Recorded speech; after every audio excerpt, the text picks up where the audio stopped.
आम सरकार प्रथमरु ही लोकंक सरकार भावरे साधारण जनतांकर मतामत को गुरुतर दे आसी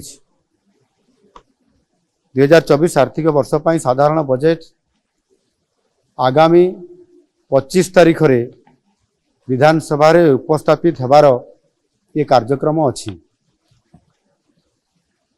आमर बजेट टी जेपरी वास्तव रे लोकंकर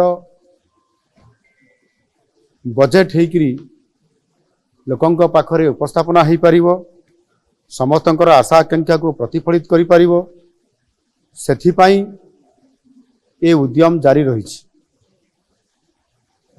आउ एथिपाई मध्य ऑनलाइन जरिया रे व्हाट्सएप माध्यम रे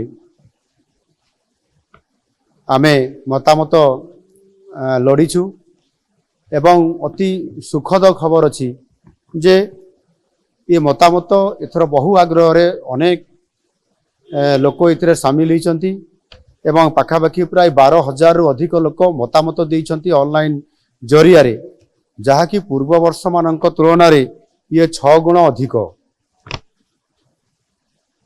लोकंक एपरी व्यापक अंशग्रहण आम पाई बहुत बड़े गोटे उत्साहजनक। आज मध्य ए प्री बजेट रो ई प्रस्तुति बैठक रे पाखापाखि प्राय 150 रु अधिक लोक विज्ञ लोक एटी उपस्थित थिले। सेमानक भितर अनेक जहाँ मु कहली अर्थ संबंधी विभिन्न विभाग विशेषज्ञ, अर्थनीतिज्ञ, पूर्वतन अर्थमंत्री, अर्थ सचिव एवं समाजर विभिन्न वर्गर लोक माने अर्थ संबंधी जो माने अनेक ओडिशार भविष्यत कथा चिंता करती से समस्ते विभिन्न मतामत देइछंती। ये मतामत देवा भितर समानक भितर 26 जन अति मूल्यवान तांकर प्रस्ताव एवं मतामत समाने सेठी उपस्थापना करने सहित मध्य लिखित आकार मध्य प्रस्ताव समाने देइछंती।